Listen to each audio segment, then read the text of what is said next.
자, 우리 여러분들과 다시 한번 인사하겠습니다. 오늘 정말 잘 오셨습니다. 자, 은혜 받기 원합니다.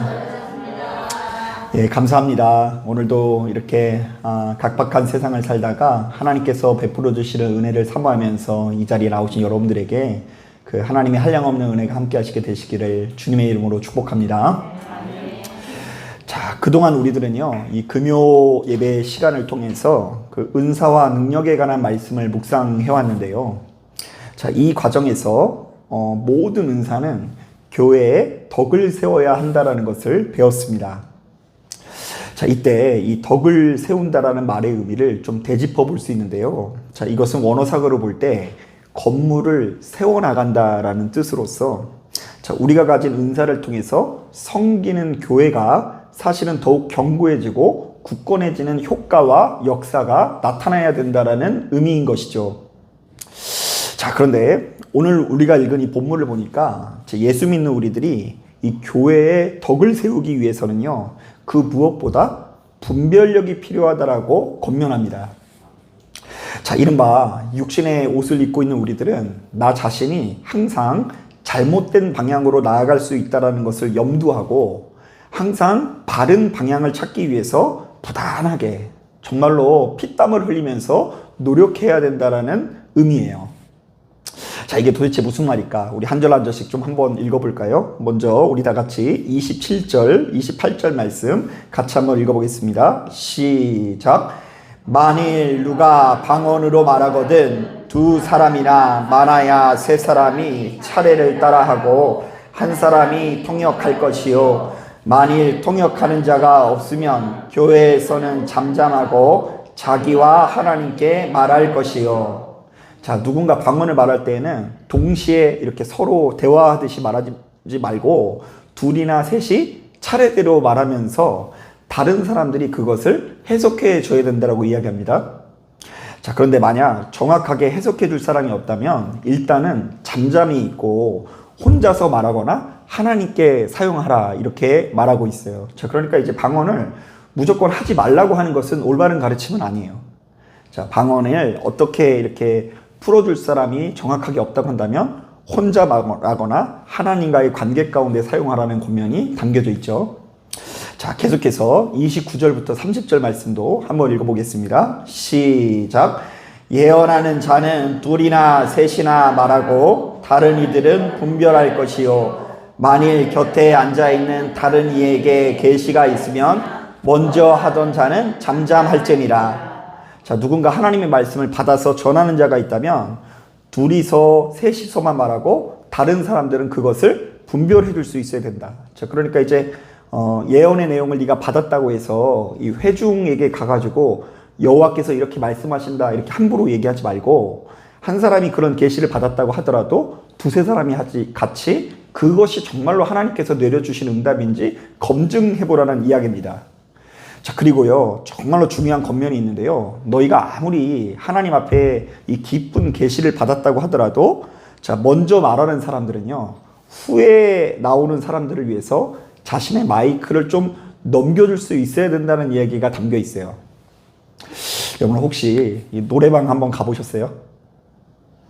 다들 안 가보신 척 하는데 이 노래방 가서 이제 제일 매너 없는 행동이 마이크 안 놓는 거라면서요. 우리 강권사님도 계속 부르실 것 같기도 한데.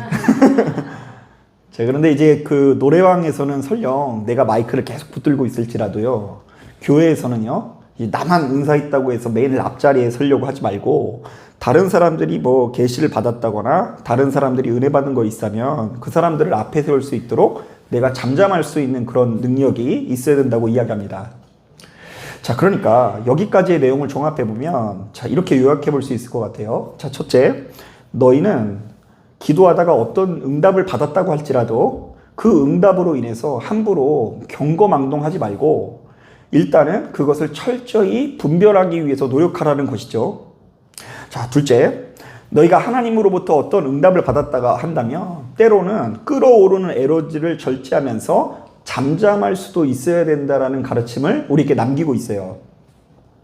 사실 이 바울 입장에서는 고린도 교인들에게 바로 이런 조언을 할 수밖에 없었는데요. 자, 왜냐하면 그들은 역사상 가장 강력한 표적과 은사를 경험했음에도 불구하고 그들의 삶은 몹시도 불량했기 때문입니다. 자, 이들은 서로 자신이 받은 은사가 크다면서 다툼을 벌이기 일쑤였고요. 때로는 자신에게 복음을 전해준 선생님에 따라 바울파, 아볼로파, 베드로파로 나뉘어서 심한 이 전쟁을 치루었다고 합니다. 자, 그렇기 때문에 이들이 섬기는 교회의 모습은 그다지 아름다운 모습이 아니었던 것 같아요. 자, 도리어 세상 사람들보다 더 악하고 쉽게 분열되는 모습이었다라는 것입니다. 자, 희한하죠? 역사상 가장 강력한 표적을 경험한 교회가 자, 왜 이렇게 평안하지 못하고 생명을 누리지 못하는 것일까요? 자, 그 이유는 아주 간단합니다. 그들은 자신이 너무나 강력한 은사와 능력을 경험했다라는 이유로 묻지도 따지도 않고 거짓된 응답을 진리로 여기기 일쑤였고요. 자, 또한 그 어떤 절제도 없이 서로 마이크를 놓지 않기 위해서 혈안이 되었기 때문입니다. 자, 가만히 보면 아주 오랜 시간 동안 이 교회는요, 잘못된 영적인 체험으로 인해서 크게 고통을 받았는데요. 자, 사실 여러분 집에 가세요. 검색창에 한번 검색해 봐도요, 이런 무수히 많은 사례들을 이렇게 검색해 볼 수 있어요. 자, 그러니까 이제 성경을 많이 묵상하거나 그 성경을 깊이 파가지고 잘못된 사람도 물론 있긴 있지만요, 거의 그런 사람은 없고요. 어디 산속에 가서 기도하다가 이 무분별하게 자신이 경험한 것들을 이렇게 검증하지 않고 자신이 경험한 것들을 이렇게 충분히 분별하지 않음으로 인해서 이 교회가 너무나 큰 피해를 보았다라는 것입니다. 자, 대표적인 거 제가 한번 예를 들어 볼까요? 자, 1950년대에 설립된 신앙촌 내지는 이 전도관이라고 알려져 있는 유명한 이단이 있습니다. 여러분 들어보셨어요? 네. 여기 계신 분도 못 들어보셨나 봐요. 그런데 굉장히 유명한 이단이에요. 자, 이들의 교주였던 이 박태선 씨는요, 얼핏 듣기에도 정말 말도 안 되는 주장을 핍니다. 자, 한번 들어보세요. 1951년에 그 우리나라 1사 후퇴 때 이분이 그 자신의 피가 소변으로 다 빠져나가고 예수님의 피로 이렇게 변화되는 경험을 했다고 합니다. 대단하죠? 자, 그래서 이때부터 이분의 피는요, 자신의 피가 아니라 누구의 피예요? 예수님의 피여서 이분의 옷을 만지기만 해도 얼마나 많은 병자들이 이제 고침을 받게 되는지 각종 진기한 기적과 치유의 역사가 나타났다고 합니다. 자, 게다가 그때부터 아주 확신을 가지고 이 기행을 벌이는데요. 자, 창세기에 나오는 이 선악과가 사실은 이 복숭아라고 하면서요, 보이는 복숭아 밭마다 다 사가지고 죄다 베어버리기도 하고요. 자, 박태선 본인이 백마탄자라고 지칭하면서 실제로 시청 앞에서 백마를 타고 돌아다녔는데요. 저 웃긴 건 뭐냐면요, 자기가 이 요한계시록에 나온 백마를 탄 사람이라고 이렇게 주장을 했는데 한 번은 자동차에 치여가지고 이렇게 굉장히 이제 그 당시에 화제를 끈 적이 있습니다. 자, 그리고 정말로 처참한 것은요, 자신이 직접 세상을 만들었다고 하고요, 세상에서 가장 악한 마귀가 예수님이다라고 주장을 펼기도 합니다. 자, 그러니까 예수 따르지 말고 자기 따르라는 이야기예요. 자, 그런데 이렇게 말도 안 되는 주장을 하는데도 불구하고 자, 이 전도관을 추종하는 교인들이 약 100만 명에 육박했다라고 이야기합니다. 자, 놀라지 마세요. 1만 명이 아니라 몇 명이라고요? 100만 명. 예수 믿지 말고 예수는 마귀고 나를 따르라는 이런 말도 안 되는 주장을 하는데 사람들이 거기 홀딱 넘어간 거예요. 자, 그런데 이들이 그 넘어간 그 이유들을 이렇게 추적하는 하나의 어떤 이 보고서가 있는데요. 왜 이렇게 넘어갔냐고 했냐면 당시에 1950년대 대부분의 교회가 다 조용했대요. 막 시끄럽게 기도하면은 조용하라고, 여기 거룩한 교회인데 이렇게 조용하라고 그러고 드럼도 치지 말라고 하는데 거기는 일단 예배 드릴 때 북부터 치는 거예요. 쿵쿵쿵. 그러니까 막 심장이 떨려요, 안 떨려요? 떨려서 다른 교회에서 경험할 수 없는 엄청난 영적 체험이 그 전도관에 일어났기 때문에 예수님보다 박태선이라는 사람을 따르고요. 자, 심지어 그 말도 안 되는 게 있는데요. 그분들은 은혜를 받는 것을 이슬 성신이 내렸다고 하거든요. 성령님을 내렸다는 것을 이슬 성신이 내렸다고 하는데 흑백 사진 가운데 하늘로부터 하얀 빛이 내려오는 것이 실제로 찍혔대요.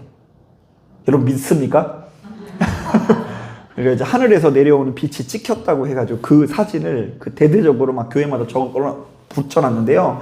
그걸 보고서 그냥 사람들이 아멘 하면서 예수를 안 믿고 박태선 사람이라는 사람을 믿고 그가 죽었는데도 불구하고 다시 살아날 것을 믿고 열광적으로 아직까지도 그분을 따르는 추종자들이 있다고 합니다. 자, 그리고 제가 언젠가 한번 언급을 드린 것 같은데요. 자, 1950년대 이야기만 할 게 아니라 최근에는요, 10개 석국 총회라는 사이비 단체가 크게 화제를 끈 적이 있습니다. 자, 이것은 이제 돌라라라고 쳐보면 나오는 이야기들인데요. 뭐 제 주장이 아니라 쉽게 인터넷에 쳐보면 나오는 주장들입니다. 자, 이들의 교주인 박광규 씨는 경기도 광주시의 한 야산에서 기도를 하다가 엘리야의 환상을 보게 됩니다. 여러분 믿으십니까? 그러니까 여러분 괜히 산에 가서 기도 안 했으면 좋겠어요. 산에서 괜히 엘리야 만나지 마시고 교회 와서 저랑 만나면서 기도하시면 되잖아요. 근데 산에 가서 혼자 기도하다가 엘리야의 환상을 봅니다. 자, 이후로부터 전국을 돌아다니면서 사역을 하게 되는데요. 자, 이 단체의 주장들도 하나같이 따져고 보면 뭐 믿을 수 있는 게 없어요. 이거 어떻게 믿을 수 있는가 하는 주장들만 피는데요. 일단 1994년도에는 북한이 남침해서 전쟁이 일어날 거니까 전국에 피난처 10개 지부를 만듭니다. 자, 그러니까 이제 이곳에 가면 전쟁의 해를 받지 않는다라고 하는 10곳을 만들어요. 자, 그런데 1994년도에 남침을 한다라는 예언이 일어났는데 아직까지 북한이 쳐들어왔어요? 안 쳐들어왔어요? 안 쳐들어왔어요. 그러니까 이제 급히 수습을 하면서 2009년도부터는 최후 심판날 구원을 받기 위해서 타락한 세상과 단절된 그들만의 신앙촌을 건설해야 된다고 하면서 전 신도들을 브라질로 이주시킵니다. 자, 그런데 그렇게 브라질로 이주한 그 성도들이 몇 명 되는 줄 아세요? 지금까지 1200명 정도가 이전했다고 알려져 있어요. 아니 도대체 이게 뭐 어떻게 했는지 모르겠어요. 저는 진짜 그 비결이 궁금할 정도예요.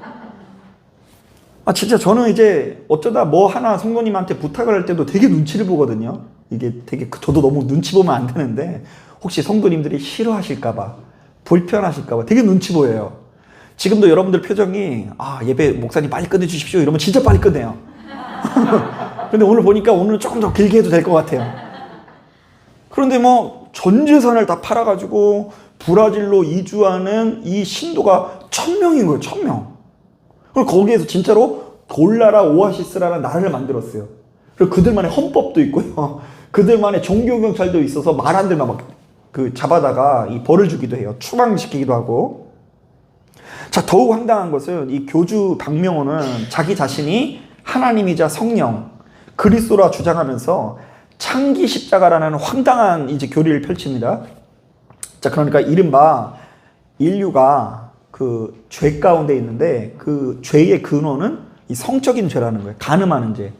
자, 그런데 우리가 이 생각이나 이 음욕에서 이겨낼 수 없기 때문에 오로지 그 예수 그리스도의 그런 능력을 계승한 이 교주를 통해서 교주와의 성행위를 통해서 이 구원을 받을 수 있다라는 거예요.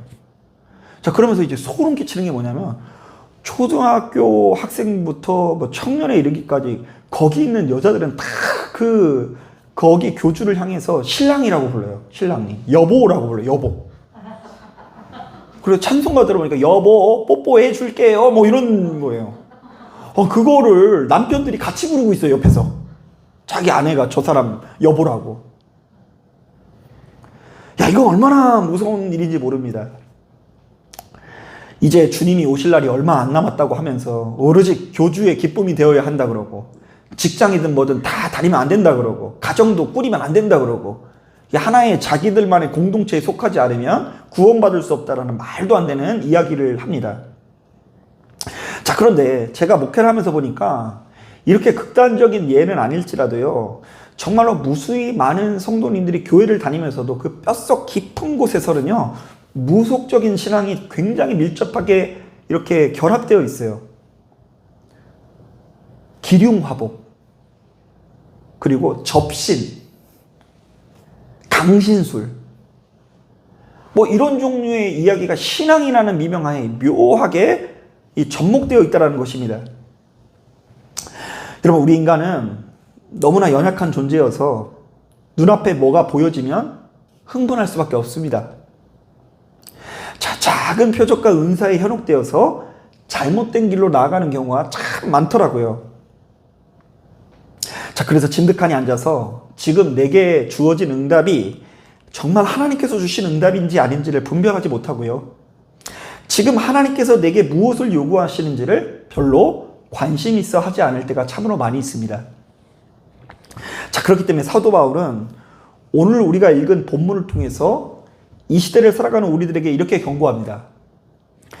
너희가 교회를 다니다 보면 교회 구성원들이 정말 다양한 은사를 가지고 있을 수 있다. 누군가는 찬송시를 잘 부르고, 누군가는 말씀을 잘 전하고, 누군가를 계시를 한다거나 방언한다거나 통역을 할 수도 있다. 그러나 너희는 이 모든 것들을 통해서 사실은 너희 자신이 굉장히 뛰어나다라는 것을 자랑하려고 할 생각하지 말고 교회에 덕을 끼치는 사람이 되어야 한다. 그런데 교회에 덕을 세우기 위해서는 무엇을 해야 되느냐? 강력한 은사를 받는 것도 중요하지만 그 무엇보다 분별하기 위해서 노력하라. 그러면서 이야기하길, 너희가 분별하지 않으면 반드시 넘어질 수밖에 없으니 항상 두렵고 떨리는 마음으로 누군가의 지도를 받고 해석함을 받고 스스로의 행동에 브레이크를 걸 준비를 하라는 것입니다. 그러면서 정말 중요한 이야기를 하는데요. 우리 다 같이 32절 말씀 다시 한번 읽어보겠습니다. 시작. 예언하는 자들의 영은 예언하는 자들에게 제재를 받나니. 이때 제재라는 말에 동그라미를 치어야 되는데요. 이 제재라는 말은 원어상으로 히포타소라고 하는데요. 누군가의 말을 듣다, 통제에 따르다, 충고를 듣다, 순종하다라는 의미가 있습니다. 그러니까 예언하는 자들은 스스로를 다스릴 수 있어야 한다는 것인데요. 이것은 피조물된 인간은 언제든 자기 자신이 틀릴 수 있다는 것을 염두하고 브레이크를 걸 준비를 하라는 거예요. 예언하는 자들의 영들은 누구에게 제재를 받는다고요? 예언하는 자들에게 제재를 받는다. 그러니까 이제 내가 통제를 못하는 영은 이 제대로 된 영적 체험이 아니라는 이야기예요. 실제로 저도 여러분, 우리 이 자리에 계신 분들은 성숙한 분들이어서 그런 경우가 없는데요. 좀 더 어린 청년들이랑 같이 사역을 할 때는 이 별청년들이 다 있었어요. 별청년들이. 아니, 어떤 청년은 그냥 예배 시종일관 내내 목사님이 말씀을 하시는데도 불구하고 손을 들고 계속 막 이러고 있는 거예요. 그러면 이제 뒤에 있다가 좀 내리라고 할 거 아니에요? 그럼 성령을 회방한다고 막 욕했었고 막. 성령님이 예배 시간에 이렇게 손 들고 막 이렇게 흔들라고 하는데 그거 회방했다라고 막 욕하는 거예요. 기도할 때 막 손 떨리는데 이거 내가 흔드는 게 아니라 하나님이 흔들리시는 거라고 이야기하면서 본인이 도저히 통제가 안 되고 제재가 안 된다는 거예요. 그런데 그러한 역사는 올바른 것이 아니다. 하나님의 영의 지배를 받는 사람들은 항상 브레이크 걸 준비를 할 수 있어야 된다. 브레이크. 이게 내가 인간인지라 잘못될 수 있다. 잘못되면 멈춰야죠. 그래서 그 제재받을 준비를 하라고 권면하는 거예요. 그러면서 더 중요한 말씀이 있는데요. 우리 33절 말씀도 다시 한번 읽어볼게요. 하나님께서 어떤 분이신지가 중요한데요. 우리 다시 한번 읽어봅니다. 33절 시작. 하나님은 무질서의 하나님이 아니시오 오직 화평의 하나님이시니라. 이때 무질서라는 단어와 화평이라는 단어에 동그라미를 쳐야 되는데요. 말씀을 보니까 우리가 믿고 의지하는 하나님께서 어떤 분이라고 하시죠? 우리로 하여금 그 어떤 질서도 없이 무례하게 행동하시는 하나님이 아니요, 우리로 하여금 누군가의 이야기를 듣기도 하고 물러나기도 하심으로써 화평을 이루게 하시는 하나님이시라는 이야기예요. 질서의 하나님이시라는 이야기입니다. 그러므로 우리가 만약 이런 하나님께서 베푸시는 은사와 능력을 경험했다면 하나님께서 베푸신 은사와 능력이 어떻게 하나님과 다른 속성일 수 있겠냐는 거예요. 하나님께서 우리에게 주신 은사도 우리에게 그 은사를 주신 하나님과 동일한 속성이어야 된다라고 우리에게 말씀하십니다. 자, 사랑하는 여러분, 바로 이 같은 말씀에 귀를 기울이시고 우리 눈앞에 보이는 작은 표적과 은사에 현혹되지 마시고 시간이 흐르면 흐를수록 더욱 분별하는 사람이 되기 원합니다. 자, 이것은 단순히 어떤 이 눈에 보이는 영적인 체험만을 의미하는 게 아니에요. 늘상 이 교회 나와서 예배드리는 모든 자에게 주어져 있는 어떤 그 방향성 자체가, 우리에게 주어져 있는 가장 중요한 숙제가 스스로의 상태를 돌아보는 거예요. 자, 우리는 잘못되기 쉬워요. 우리는 변질되기 쉬워요. 우리는 깨어지기 쉽습니다. 그래서 우리를 질그릇과 같다고 하잖아요. 보배를 얻긴 얻었어요. 주님께서 우리에게 베풀어 주시는 복음의 보배를 받긴 받았어요. 자, 그런데 그 복음을 담고 있는 우리들이라는 그릇이 항상 깨어지기도 쉽다. 오염되기도 쉽다. 자, 그렇기 때문에 늘상 지금 이 보배를 담고 있는 그릇이 오염됐는지 오염되지 않는지를 돌아볼 수 있어야 하는 거예요. 야, 하나님, 내가 지난 한 주 동안 정말로 여러 가지 사정과 형편에 의해서 주께서 주시는 평안을 좀 잃어버린 것 같습니다. 이 평안 잃어버린 거 하나님 용서하여 주옵소서. 자, 그리고 제가 요즘에 막 찬양할 때 막 그런 거 많이 얘기했잖아요. 낮의 해처럼 밤의 달처럼. 우리가 그 욕심도 없이 어두운 세상을 비치면 살아야 되는데, 하나님, 내가 너무 받을 사람만 계수하며 살았습니다. 내가 받은 것을 너무 당연하게 생각했습니다. 하나님, 내가 2번 얻어먹었으면, 될 수 있으면 5번은 더 사는 사람이 될 수 있도록 인도하여 주시옵소서. 아멘 하시면 안 돼요, 성급하게. 받을 사람만 계수하고 있으니 제가 정말로 신앙이 잘못된 것 같습니다. 뭔가 하나님께서 내게 주어진 말씀이 있는데 그 말씀을 내가 지키며 살지 못해서 정말로 죄송합니다.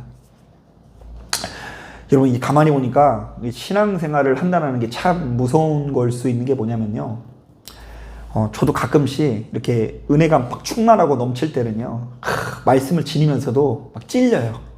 내가 나도 이렇게 못 살면서 어떻게 이것을 전할까 이러면서 막 찔릴 때가 있고요. 어떨 때는요, 그냥 당연히 나는 다 지키는 줄 알고 남 못 지키는 것만, 남 잘못하는 것만 눈에 보여가지고 딱 그게 거슬려 보일 때가 있거든요.